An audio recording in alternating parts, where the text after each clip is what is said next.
Podemos vir aqui de novo, sugerira Júlia. Geralmente é seguro usar um esconderijo 2 vezes, mas não durante 1 ou 2 meses, claro. Assim que ela acordou, seu comportamento mudou. Voltou a ficar alerta e séria. Vestiu as roupas, amarrou a faixa escarlate em volta da cintura e começou a preparar os detalhes da viagem para casa. Parecia natural deixar que Júlia cuidasse disso. Ela, obviamente, tinha uma astúcia que faltava a Winston e parecia ter também um profundo conhecimento da área rural ao redor de Londres, acumulado a partir de inúmeras caminhadas comunitárias. O percurso que ela indicou era bem diferente do percorrido na ida e o levou a uma outra estação de trem. Nunca volte para casa pelo mesmo caminho de ida, Júlia disse, como se enunciasse um importante princípio geral. Ela partiria primeiro e Winston deveria esperar meia hora antes de ir. Júlia escolheu o lugar onde os dois poderiam se encontrar depois do trabalho, dali a 4 noites. Uma rua em um dos bairros mais pobres, onde havia um mercado ao ar livre lotado e barulhento. Ela passearia entre as barracas, fingindo procurar cadarços ou linhas de cerzir. Se achasse que a área estava limpa, assoaria o nariz quando ele se aproximasse. Do contrário, Winston deveria passar por ela sem dar sinais de reconhecimento. Porém, com sorte, no meio da multidão, seria seguro conversar por 1/4 de hora e combinar o encontro seguinte. Agora preciso ir, ela disse assim que ele memorizou as instruções. Preciso estar de volta às 19h30. Tenho que dedicar 2 horas à Liga Juvenil Antissexo, distribuindo panfletos ou algo assim. Não é um horror? Ajude a espanar minha roupa. Tem alguma folha no meu cabelo? Tem certeza? Então, tchau, amor. Até. Atirou-se nos braços dele, beijou-o quase com violência e um instante depois abriu caminho entre a vegetação alta e desapareceu pelo bosque quase em silêncio. Winston ainda não sabia seu sobrenome nem onde morava. Mas não fazia diferença, pois era impensável que alguma vez fossem se encontrar lá ou trocar algum tipo de comunicação escrita. Acontece que ambos nunca mais voltaram à clareira no bosque. Durante o mês de maio, houve apenas mais uma ocasião em que de fato conseguiram fazer amor. Foi em outro esconderijo que Júlia conhecia, a torre do sino de uma igreja destruída, em uma parte quase deserta da área rural, onde uma bomba atômica caíra 30 anos antes. Um bom lugar para se esconder uma vez que você chegasse lá, mas o caminho era muito perigoso. Fora isso, só conseguiram se encontrar nas ruas, em um lugar diferente a cada noite, e nunca por mais de meia hora. Na rua era geralmente possível conversar, por assim dizer. Enquanto percorriam as ruas cheias, não muito próximos e jamais olhando um para o outro, mantinham uma estranha conversa intermitente, que era interrompida e retomada como a luz de um farol, subitamente calada pelo surgimento de um uniforme do partido ou a proximidade de uma teletela e resgatada minutos mais tarde no meio de uma frase. Então, abruptamente interrompida quando eles se separavam no lugar combinado e continuada quase sem preâmbulos no dia seguinte. Júlia parecia bastante acostumada a esse tipo de conversa, que ela chamava de falar à prestação. Era também muito hábil em falar sem mover os lábios. Somente uma vez, em quase um mês de encontros todas as noites, eles conseguiram trocar um beijo.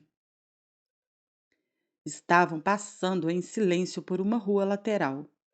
Júlia nunca abria a boca se estavam distantes das ruas principais. Quando houve um rugido ensurdecedor, a terra trepidou e o ar escureceu, e Winston se viu deitado de lado, ferido e aterrorizado. Uma bomba devia ter caído bem perto dali.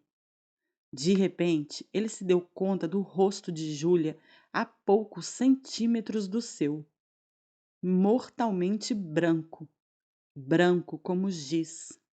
Até os lábios estavam brancos. Ela estava morta. Winston a agarrou e descobriu que estava beijando um rosto vivo e quente. Mas havia uma coisa poeirenta atrapalhando seus lábios. Ambos tinham o rosto recoberto de gesso. Houve noites em que chegaram ao refúgio e precisaram passar um pelo outro sem dar nenhum sinal, porque uma patrulha tinha acabado de dobrar a esquina ou um helicóptero estava sobrevoando o local. Mesmo que fosse menos perigoso, ainda seria difícil achar tempo para encontros. Winston trabalhava 60 horas por semana e Julia ainda mais. Os dias livres variavam de acordo com a pressão do trabalho e nem sempre coincidiam. De todo modo, ela raramente dispunha de uma noite totalmente livre. Passava muito tempo participando de palestras e manifestações, distribuindo folhetos para a Liga Juvenil Antissexo, preparando faixas para a Semana do Ódio, fazendo coletas para as campanhas de poupança e atividades semelhantes. Compensava, ela dizia, era camuflagem. Se você seguisse as pequenas regras, podia quebrar as grandes. Ela, inclusive, convenceu Winston a sacrificar mais uma de suas noites ao se inscrever para trabalhar por algumas horas na fábrica de munição, um serviço voluntário prestado por membros dedicados do partido. Assim, uma noite por semana, Winston passava 4 horas em um tédio paralisante, juntando pedacinhos de metal, provavelmente partes de fusíveis de bombas, em uma oficina mal iluminada, onde golpes de martelo se misturavam à música das teletelas. Quando os dois se encontraram na torre da igreja, os hiatos da conversa fragmentada foram preenchidos. Fazia uma tarde muito quente. O ar, na pequena câmara quadrada acima dos sinos, era abafado e parado, com um cheiro muito forte de fezes de pombos. Eles ficaram sentados por horas no chão sujo e cheio de gravetos, um ou outro se levantando de tempos em tempos para lançar uma espiada pelas fendas e se certificar de que ninguém se aproximava. Júlia tinha 26 anos. Morava em um alojamento com outras 30 moças. Sempre no meio daquela nhaca. Como eu odeio mulher, ela disse entre parênteses.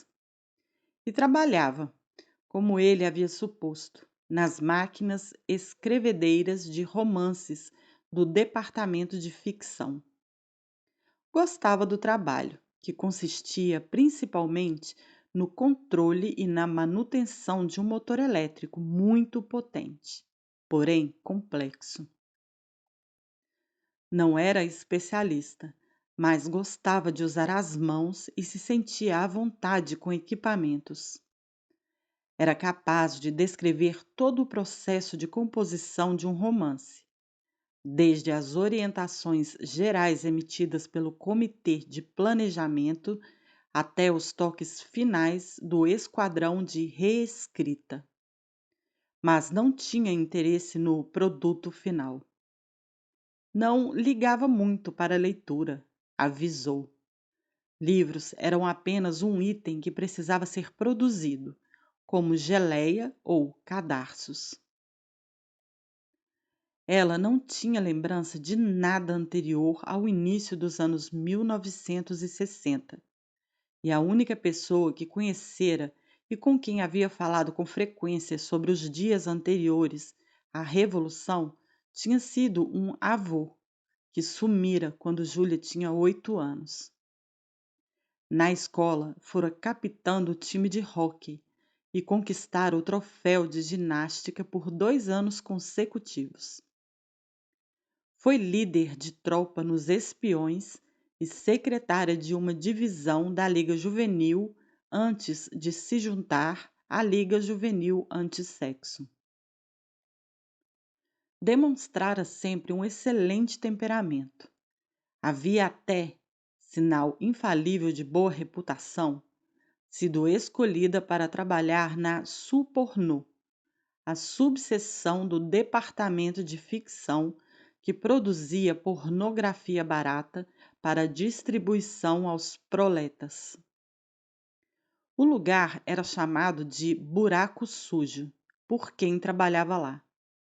Ali permanecera por 1 ano, ajudando a produzir folhetos em pacotes selados com títulos como Histórias de Espancamento e Uma Noite no Internato Feminino, a serem comprados furtivamente por jovens proletários que tinham a impressão de estar adquirindo algo ilegal. E como são esses livros? Perguntou Winston, curioso. Ah, são péssimos. São forçados, na verdade. Eles só têm 6 argumentos, mas variam um pouco. Claro que eu só ficava nos caleidoscópios. Nunca estive no esquadrão de reescrita. Não sou uma literata, querido, não o suficiente nem mesmo para isso. Ele soube, com grande espanto, que todos os trabalhadores na Supornô, exceto o chefe do departamento, eram moças. A teoria era que homens, cujos instintos sexuais eram menos controláveis do que os das mulheres, correriam um risco maior de serem corrompidos pela sujeira com que lidavam. Eles não gostam nem de ter mulheres casadas lá. As moças supostamente são bem puras. Bem, aqui está uma que não é.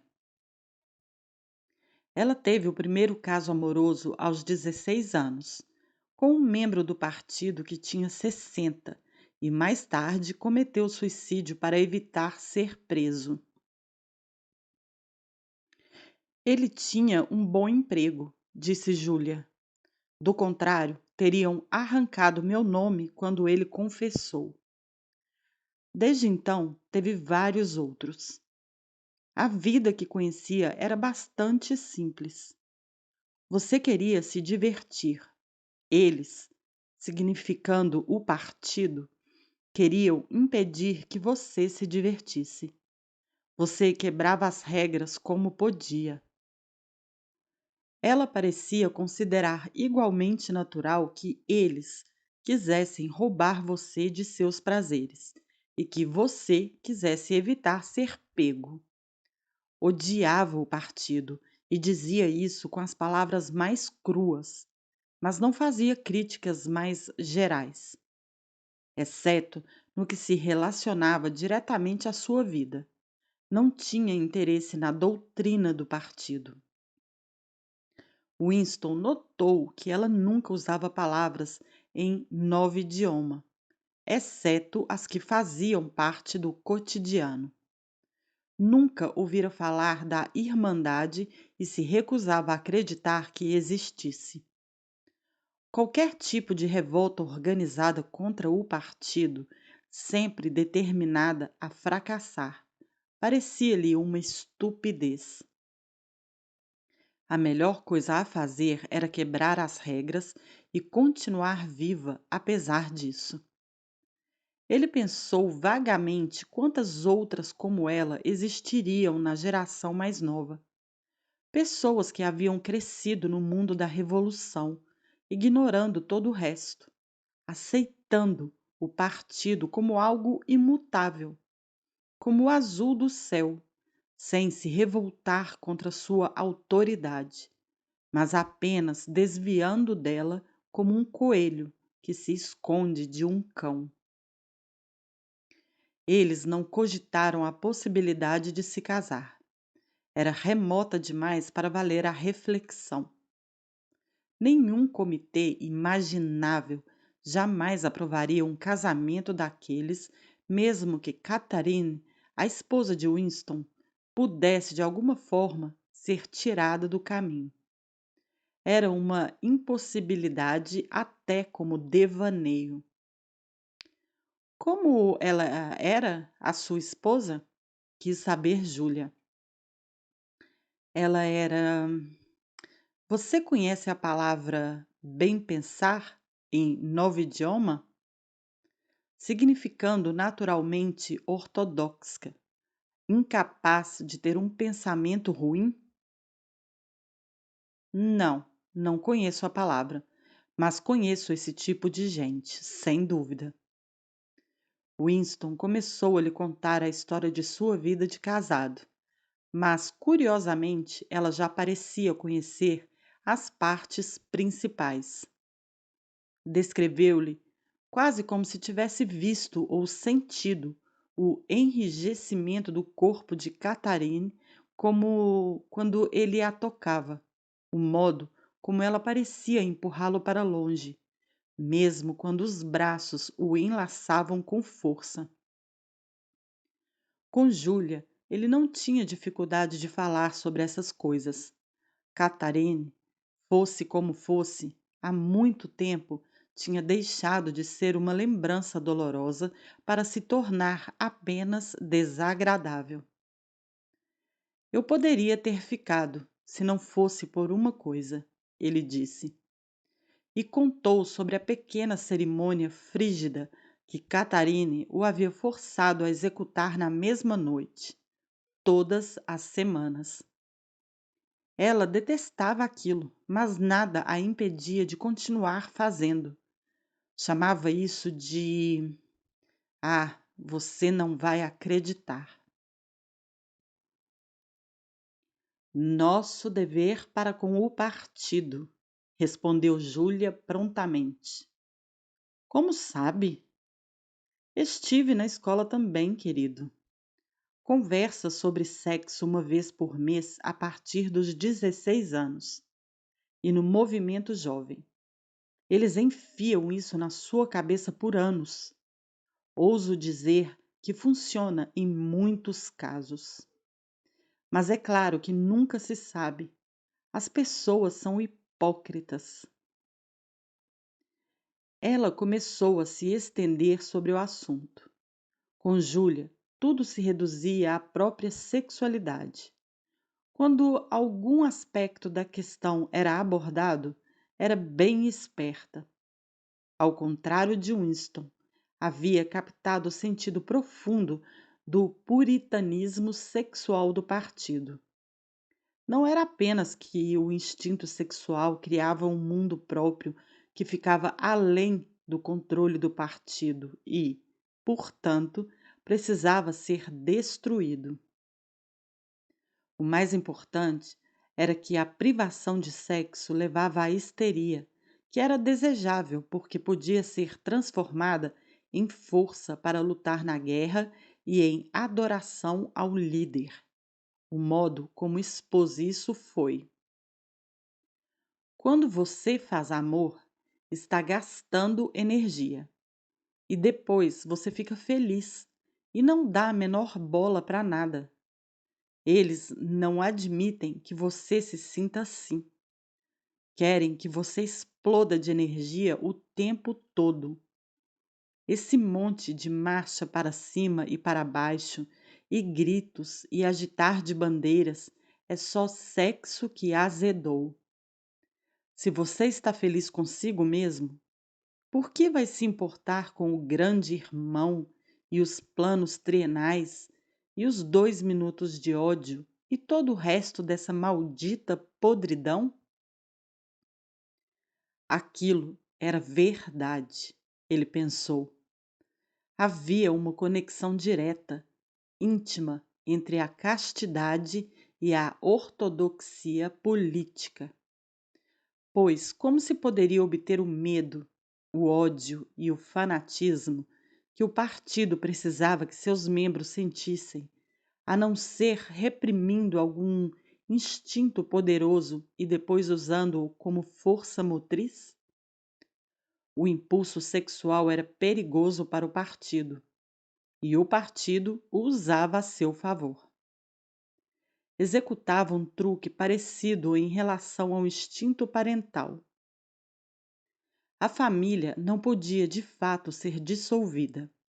Na verdade, as pessoas eram incentivadas a se manter próximas de seus filhos, quase como do modo antigo.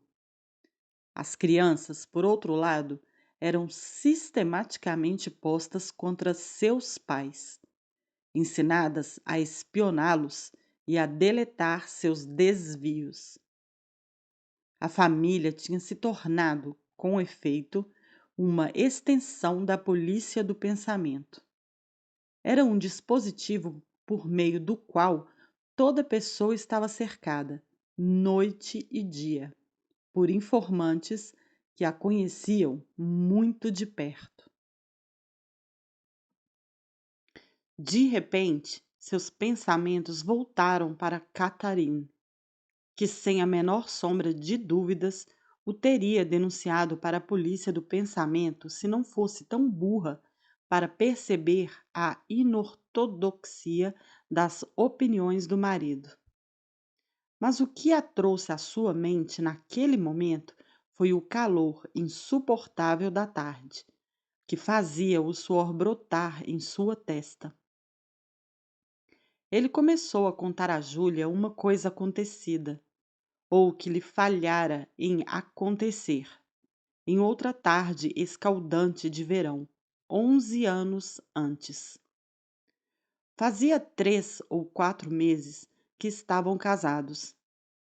Eles se perderam durante uma caminhada comunitária em algum lugar de Kent. Tinham ficado para trás do grupo apenas por uns poucos minutos, mas depois viraram no lugar errado e logo se viram próximos de uma pedreira de calcário. Era uma queda de 10 ou 20 metros, com pedregulhos no fundo. Não havia ninguém a quem pudessem perguntar o caminho. Assim que percebeu que estavam perdidos, Catherine ficou muito incomodada. Ficar longe do grupo barulhento, mesmo que só por um momento, dava-lhe a sensação de estar fazendo coisa errada. Ela queria correr de volta pelo caminho que tinha percorrido e começar a procurar na direção oposta. Mas nesse momento, Winston notou uns tufos de salicária crescendo nas fendas do precipício abaixo deles. Um tufo era de 2 cores, magenta e vermelho escuro, e parecia vir da mesma raiz. Ele nunca vira nada parecido antes e chamou Catherine para observar a novidade. Veja, Catherine, olha para aquelas flores. A moita perto do fundo. Consegue ver que são de 2 cores diferentes? Ela já havia se virado para partir, mas voltou por um instante, irritada.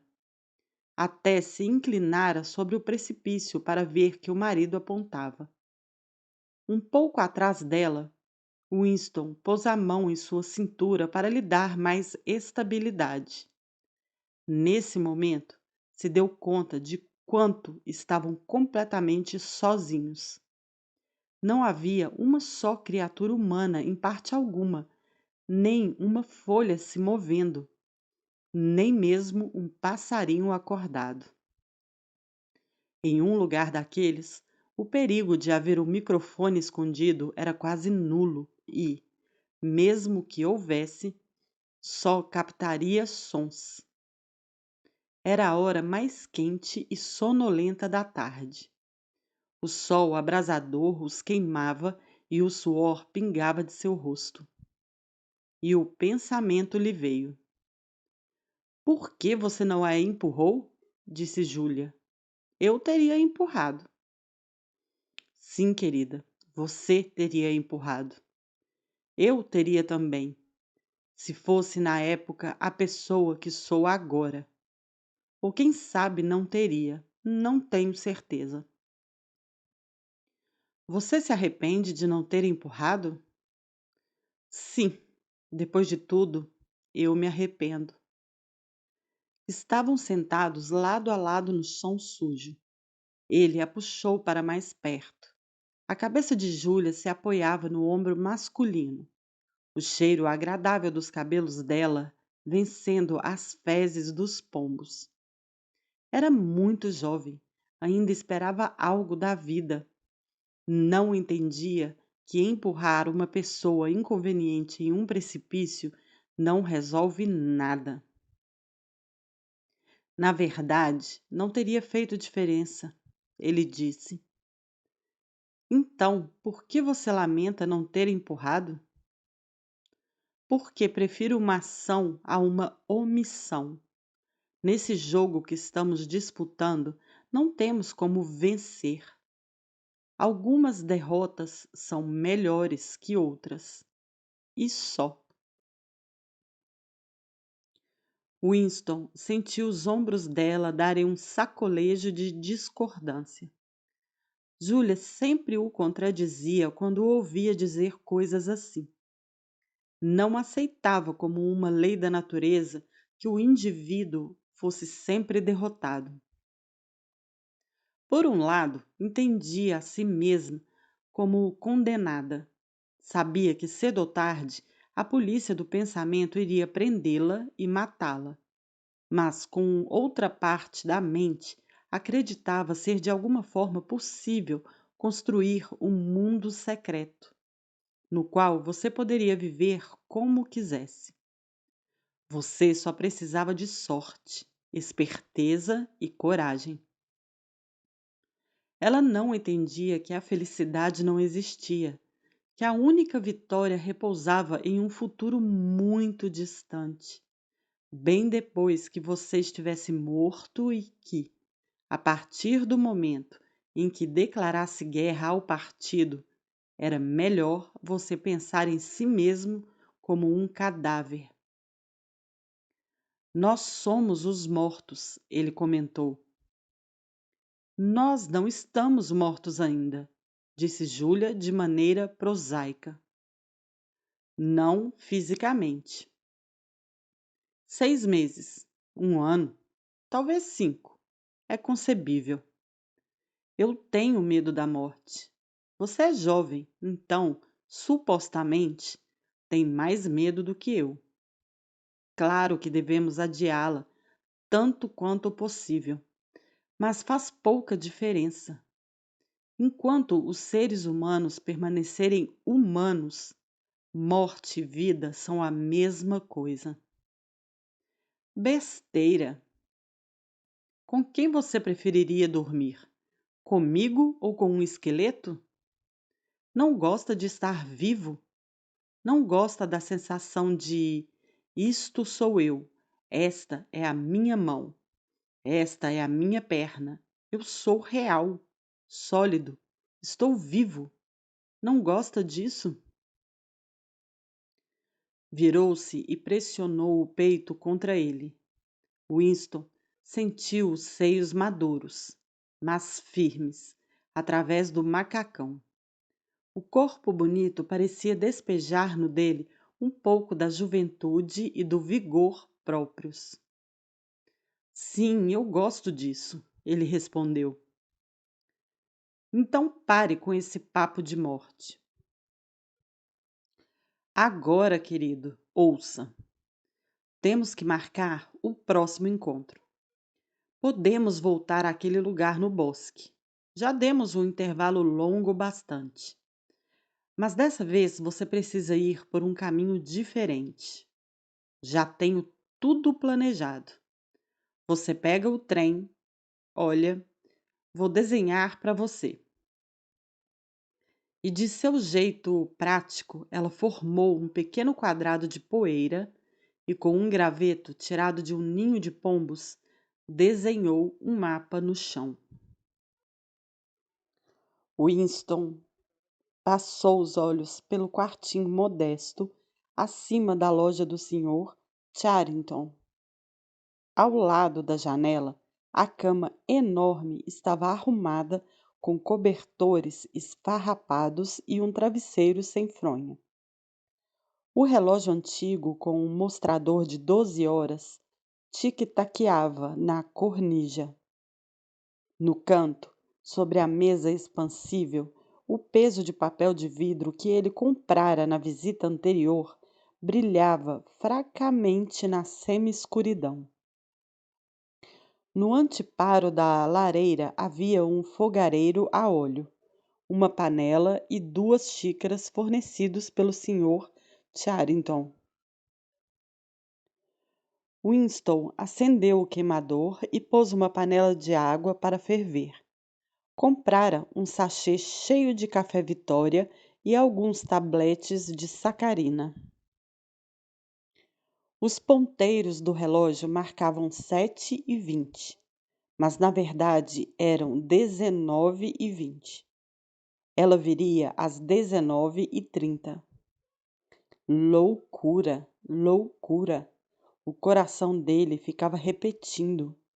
Loucura consciente, gratuita, suicida. De todos os crimes que um membro do partido poderia cometer, este era o mais difícil de ocultar. Na verdade, a ideia tinha cruzado sua mente pela primeira vez na forma de uma visão do peso de papel refletido na superfície da mesa expansível. Conforme previra, o Sr. Charrington não havia criado nenhuma dificuldade na locação do quarto. Estava, obviamente, grato pelos poucos dólares que renderia. Tampouco pareceu chocado ou tomou intimidades quando se tornou claro que o propósito de Winston era usar o quarto para um caso amoroso. Em vez disso, manteve o olhar à meia distância e falou banalidades, uma postura tão delicada como se para provocar a impressão de ter se tornado quase invisível. A privacidade, ele disse, era uma coisa muito valiosa. Todo mundo queria um lugar onde pudesse estar sozinho ocasionalmente. E, quando alguém tinha um lugar desses, era mera cortesia que quem soubesse a respeito mantivesse o conhecimento para si mesmo. Ele até, parecendo se apagar da existência ao fazê-lo, acrescentou que a casa dispunha de 2 entradas, uma delas pelo quintal, que dava para uma viela. Sob a janela, alguém cantava. Winston espiou para fora, protegido pela cortina de musselina. O sol de junho ainda estava alto no céu e no pátio ensolarado abaixo uma mulher monstruosa, imponente como um pilar normando, com antebraços ruivos musculosos e um avental de saca amarrado mais ou menos na metade do corpo. Marchava de um lado para o outro entre uma tina e um varal, pendurando uma série de panos brancos quadrados, que Winston reconheceu como fraldas de bebê. Sempre que sua boca não estava cheia de prendedores de roupa, ela cantava em poderoso contralto. Foi só uma bobagem, uma fantasia, que passou como as cores de abril. Mas o olhar, a palavra e os sonhos que ela provocou levaram embora toda a minha alegria. Há várias semanas não tocava outra música em Londres. Era uma das inúmeras canções parecidas publicadas para a diversão dos proletas por uma subseção do Departamento de Música. A letra era composta sem nenhuma intervenção humana, em um instrumento conhecido como versificador. Mas a mulher cantava tão afinada que quase transformava o lixo pavoroso em um som agradável. Ele conseguia ouvi-la cantando, os calçados rangendo nas lajotas do piso, os gritos das crianças na rua e, em algum lugar mais afastado, o rugido abafado do trânsito. Apesar disso, o quarto parecia silencioso, graças à ausência da teletela. Loucura, loucura, loucura. Ele pensou de novo. Era inconcebível que pudessem frequentar aquele lugar por mais de umas poucas semanas sem serem pegos. Mas a tentação de ter um esconderijo que fosse realmente deles, um espaço fechado e disponível, tinha sido demais para ambos. Por algum tempo após a visita à torre da igreja, foi impossível combinar encontros. As horas de trabalho tinham sido drasticamente aumentadas em antecipação à Semana do Ódio. Ainda faltava mais de um mês, mas os preparativos enormes e complexos estavam sobrecarregando todos com mais trabalho. Finalmente, os dois conseguiram garantir uma tarde livre no mesmo dia. Haviam concordado em voltar à clareira no bosque. Na noite anterior, encontraram-se brevemente na rua. Como de hábito, Winston mal olhou para Júlia enquanto avançavam um em direção ao outro no meio da multidão. Mas o olhar de relance que lançou deu-lhe a impressão de que ela estava mais pálida do que de costume. Tudo cancelado, ela murmurou assim que julgou seguro falar. Amanhã, quero dizer. O quê? Amanhã à tarde. Não posso ir. Por que não? Pelo motivo de sempre. Começou cedo, desta vez. Por um instante ele ficou violentamente zangado. Um mês depois de conhecê-la, a natureza de seu desejo se alterara. No começo havia bem pouca sensualidade. A primeira vez que fizeram amor tinha sido um mero ato de vontade. Mas depois da segunda vez foi diferente. O cheiro do cabelo de Júlia, o gosto de sua boca, o contato com a pele, tudo parecia ter entrado nele ou preenchido o ar à sua volta. Ela havia se tornado uma necessidade física, algo que Winston não apenas queria, mas a que sentia ter direito. Quando Júlia informou que não poderia ir ao encontro, ele teve a sensação de que estava sendo enganado. Mas bem neste momento a multidão os pressionou e suas mãos acidentalmente se tocaram.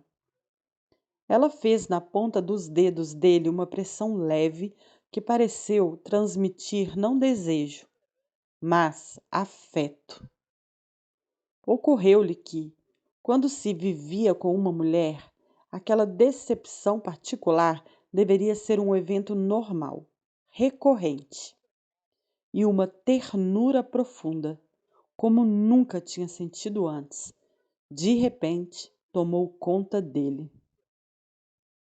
Winston desejou que fosse um casal com 10 anos de relacionamento.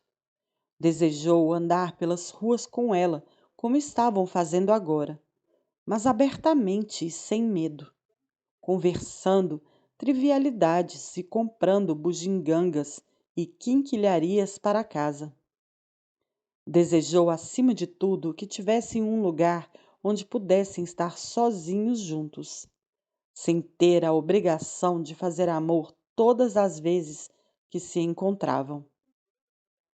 Não foi bem naquela hora, mas em algum momento no dia seguinte, que a ideia de alugar o quarto do Sr. Charrington lhe ocorreu. Quando ele deu a sugestão, Júlia concordou com inesperada prontidão. Ambos sabiam que era loucura. Era como se estivessem intencionalmente dando mais um passo na direção de suas covas. Sentado na beira da cama enquanto esperava, Winston pensou de novo nos porões do Ministério do Amor. Era interessante como o horror predestinado entrava e saía da consciência de uma pessoa. Lá estava ele, fixado no tempo futuro, precedendo a morte tão seguramente quanto 99 precede 100. Não se podia evitá-lo. Podia-se, talvez, adiá-lo. E ainda assim, de vez em quando, por um ato consciente e deliberado, uma pessoa escolhia abreviar o intervalo até que ele ocorresse. Nesse momento, houve passos leves na escada. Júlia irrompeu no quarto. Trazia uma sacola de ferramentas de lona marrom grosseira, como a que ele algumas vezes a tinha visto carregar de um lado a outro no ministério. Winston avançou para tomá-la nos braços, mas ela se desviou com certa pressa, em parte porque ainda estava segurando a sacola. Meio segundo, ela disse. Antes, me deixa mostrar o que eu trouxe. Você trouxe um pouco daquele café Vitória nojento? Bem que eu achei que traria. Pode guardar de volta, porque não vamos precisar. Olha. Ela se pôs de joelhos, escancarou a sacola e de lá tirou algumas chaves inglesas e de fenda que estavam por cima. Por baixo havia uma quantidade de pacotes e de papel caprichados. O primeiro pacote que ela entregou ao Winston provocou uma sensação estranha, porém familiar. Estava cheio de um tipo de coisa pesada e parecia com areia, que cedia onde quer que fosse pressionada. Isto é açúcar? Açúcar de verdade. Não sacarina. Açúcar. Aqui tem um filão de pão. Pão branco, decente. Não aquela coisa maldita. E um potinho de geleia.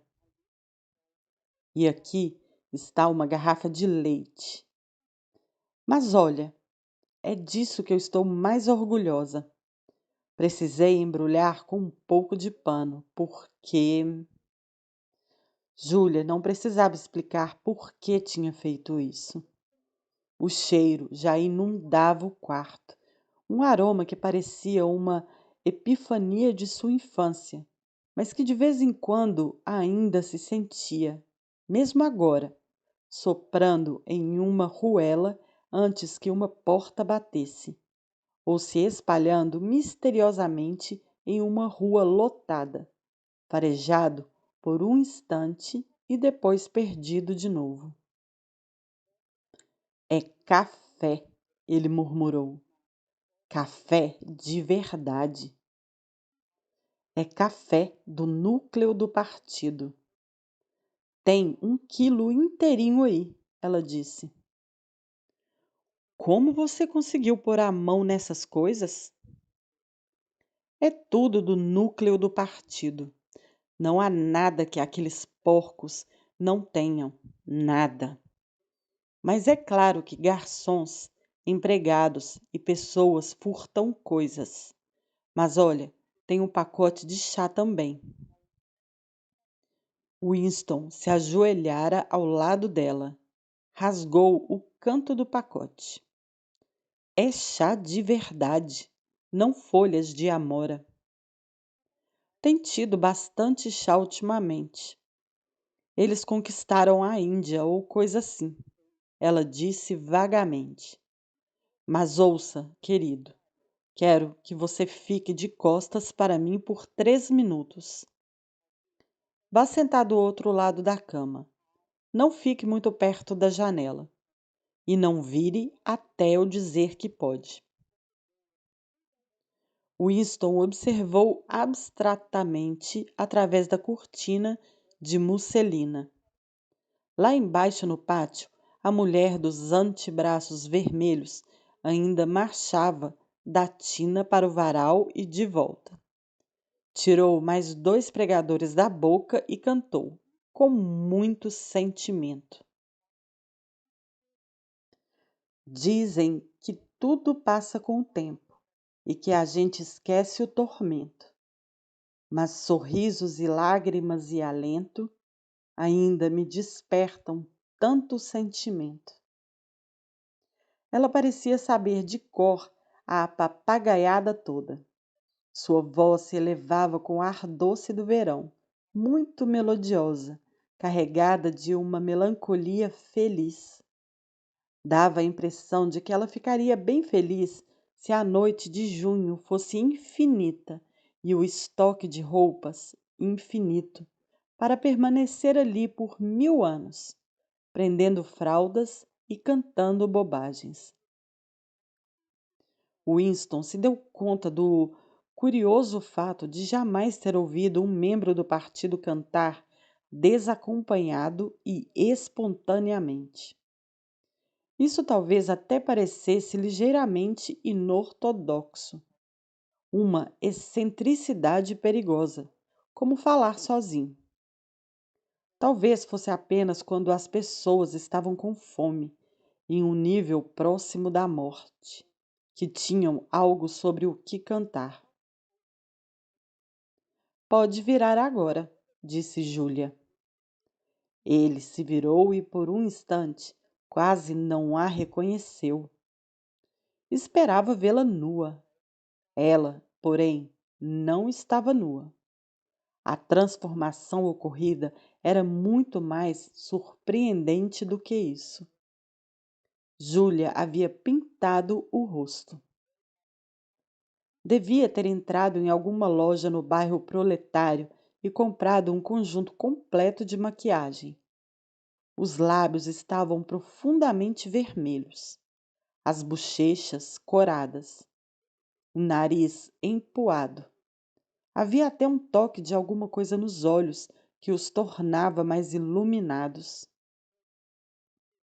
Não tinha sido executada com muita habilidade, mas os padrões de Winston para tais questões não eram muito elevados. Nunca tinha visto ou imaginado uma mulher do partido usando cosméticos no rosto. A melhora na aparência era espantosa. Com uns poucos traços de cor nos lugares certos, ela se tornara não apenas muito mais bonita, mas, acima de tudo, muito mais feminina. O cabelo curto e o macacão masculino só contribuíam para o efeito. Quando a tomou nos braços, uma onda de violetas sintéticas inundou suas narinas. Ele se lembrou da meia escuridão de uma cozinha subterrânea e da boca cavernosa de uma mulher. Era exatamente o mesmo perfume que ela usara. Mas na hora isso não pareceu ter importância. Perfume também, ele exclamou. Sim, querido, perfume também. E sabe o que vou fazer em seguida?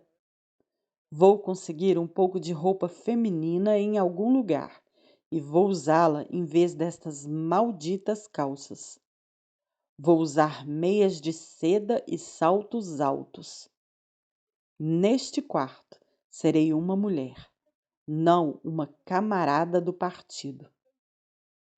Arrancaram as roupas e subiram na enorme cama de mogno. Era a primeira vez que ele ficava totalmente nu na presença dela. Até agora estivera envergonhado demais do corpo magro e pálido, das varizes saltadas nas panturrilhas e do trecho descorado acima do tornozelo. Não havia lençóis, mas o cobertor sobre o qual se deitaram era poído e macio, e o tamanho e a elasticidade da cama surpreenderam a ambos. Com certeza está cheia de percevejos, mas quem se importa? Disse Júlia. Não se viam camas de casal atualmente, exceto nas casas dos proletas. Winston tinha algumas vezes dormido em uma, na infância. Júlia jamais estivera em uma antes, até onde conseguia se lembrar. Adormeceram por uns minutos. Quando Winston acordou, os ponteiros do relógio tinham se arrastado para perto das 9. Não se mexeu, porque Júlia dormia com a cabeça na curva de seu braço. A maior parte da maquiagem tinha se transferido para o rosto dele ou para o travesseiro, mas uma pálida mancha de ruge ainda realçava a beleza do rosto feminino. Um raio amarelado do sol que se punha bateu no pé da cama e iluminou a lareira, onde a água da panela fervia. Lá embaixo no pátio, a mulher tinha parado de cantar, mas os gritos fracos das crianças ainda chegavam da rua. Ele pensou vagamente se no passado abolido tinha sido uma experiência normal ficar deitado na cama daquele jeito, no frescor de uma noite de verão. Um homem e uma mulher sem roupas, fazendo amor quando quisessem, falando do que quisessem, sem nenhuma pressa de se levantar, apenas estendidos, escutando os sons tranquilos que vinham de fora. Certamente nunca poderia ter existido uma época em que aquilo teria parecido comum. Júlia acordou, esfregou os olhos e se apoiou em um cotovelo para olhar o fogareiro. Metade da água já evaporou, disse. Vou levantar e fazer o café daqui a pouco. Ainda temos 1 hora. A que horas eles apagam a luz do seu apartamento? Às 23h30. Às 23 no meu alojamento. Mas você precisa entrar mais cedo porque... Ei, fora daqui, bicho nojento! Ela subitamente se virou na cama, apanhou um sapato do chão e o lançou girando para o canto, com o mesmo movimento de braço que tinha feito ao atirar o dicionário contra Goldstein durante os 2 minutos de ódio naquela manhã. O que foi? Ele indagou surpreso. Um rato. Eu vi quando ele botou o nariz asqueroso para fora do lambril. Tem um buraco ali embaixo. Mas eu dei um bom susto nele. Ratos! Nesse quarto! Estão em todo lugar, disse Júlia, indiferente, deitando-se de novo. Tem rato até na cozinha do alojamento. Algumas partes de Londres estão cheias de ratos. Você sabia que eles atacam crianças? Pois atacam. São os grandes e marrons que fazem isso. E o mais horrível é que sempre. Pare de falar nisso, disse Winston, fechando os olhos com força. Querido, você ficou pálido. Qual o problema? Eles fazem você se sentir mal? De todos os horrores do mundo, um rato. Ela se pressionou contra ele e o envolveu com os membros, como se para tranquilizá-lo com o calor de seu corpo. Ele não reabriu os olhos de imediato. Por vários momentos, teve a sensação de estar de volta a um pesadelo que foi recorrente ao longo de toda a sua vida. Era sempre igual. Ele de pé, em frente a um muro de escuridão e do lado oposto alguma coisa insuportável, aterrorizante demais para ser encarada. No sonho, seu sentimento mais profundo era sempre o de autodecepção, porque ele, na verdade, não sabia o que havia depois do muro de escuridão. Com um esforço mortal, como o de arrancar um pedaço do próprio cérebro, Winston poderia ter arrastado a coisa para a claridade. Sempre acordava sem descobrir do que se tratava, mas de alguma forma estava conectado com o que Júlia dizia quando ele a interrompeu. Desculpe, não é nada. Eu não gosto de ratos, só isso. Não se preocupe, querido. Não vamos ter essas coisas imundas aqui. Vou tapar o buraco com panos antes de irmos embora. E da próxima vez que viermos, vou trazer um pouco de gesso e fechar direito. O momento sombrio de pânico já estava semi-esquecido. Sentindo-se um pouco envergonhado, ele se sentou, apoiado na cabeceira. Júlia saiu da cama, vestiu o macacão e fez café. O cheiro que subiu da panela era tão forte e convidativo que os dois fecharam a janela, antes que alguém do lado de fora percebesse e começasse a fazer perguntas.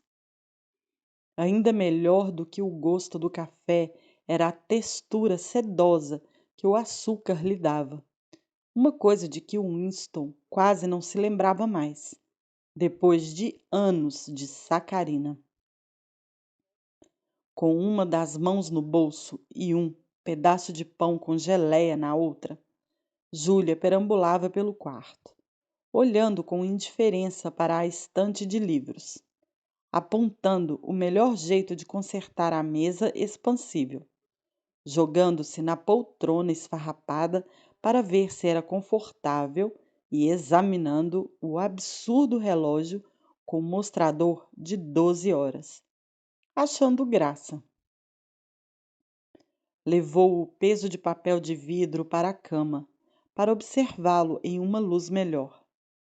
Winston tirou-lhe o objeto da mão, fascinado, como sempre, pela aparência suave e chuvosa do vidro. Isso é o quê? Não acho que seja alguma coisa. Quero dizer, não acho que alguma vez foi posto em uso. É disso que eu gosto. É um pedaço de história que eles se esqueceram de alterar. É uma mensagem de 100 anos atrás, se alguém souber interpretar. E aquela imagem ali? Ela apontou para a gravura na parede oposta. Também teria 100 anos? Mais. 200, eu arriscaria. Não se pode saber. É impossível descobrir a idade de alguma coisa hoje em dia. Ela se aproximou para olhar. Foi daqui que saiu o focinho daquele bicho, ela disse, chutando o lambril logo abaixo do quadro. Aqui é o quê? Já vi isso antes em algum lugar. É uma igreja, ou ao menos costumava ser. São Clemente dinamarquês era o nome. O fragmento da cantiga que o Sr. Charrington tinha ensinado lhe voltou à mente, e um pouco nostálgico ele acrescentou: laranjas e limões de baixa acidez, cantam os sinos de São Dinamarquês. Para sua imensa surpresa, ela deu sequência à rima. Passe para cá um dinheirinho, estamos na igreja de São Martinho. Quando eu lhe pagarei, cantam os sinos de Old Bailey. Não consigo lembrar como continua depois disso, mas sei como termina. Cá está uma vela para iluminar o seu caminho. Cá está um machado para decepar um menininho. Era como as duas metades de uma contrassenha, mas precisava haver outro verso depois de os sinos de Old Bailey. Talvez a parte faltante pudesse ser arrancada da lembrança do Sr. Charrington, se ele fosse estimulado adequadamente. Quem ensinou isso para você? Meu avô. Ele recitava para mim quando eu era pequena. Foi vaporizado quando eu tinha 8 anos. De toda forma, desapareceu. Eu gostaria de saber o que era um limão, ela acrescentou, inconsequente. Já vi laranjas. São um tipo de fruta redonda amarela com casca grossa. Eu me lembro do limão, disse Winston. Eram muito comuns nos 50. Eram tão azedos que provocavam aflição só de você cheirar. Aposto que tem traça atrás desse quadro, comentou Júlia. Vou tirar da parede e dar uma boa limpada algum dia. Acho que está quase na hora de irmos embora. Preciso começar a tirar essa pintura. Que chatice! Depois vou tirar o batom do seu rosto. Winston não se levantou por mais alguns minutos. O quarto estava escurecendo. Ele se virou para a luz e ficou deitado, observando o peso de papel de vidro. A coisa mais interessante não era o fragmento de coral, mas o interior do vidro em si. Havia tanta profundidade nele, e mesmo assim era quase tão invisível quanto o ar. Era como se a superfície do vidro fosse o arco celeste, encerrando um mundo minúsculo com sua atmosfera completa. Ele tinha a sensação de que poderia entrar lá, de que na verdade estava lá dentro, junto com a cama de mogno e a mesa expansível, e o relógio, e a gravura de aço e o próprio peso de papel. O peso de papel era o quarto onde ele estava, e o coral era a vida dele e a de Júlia, fixadas em uma eternidade no coração do cristal.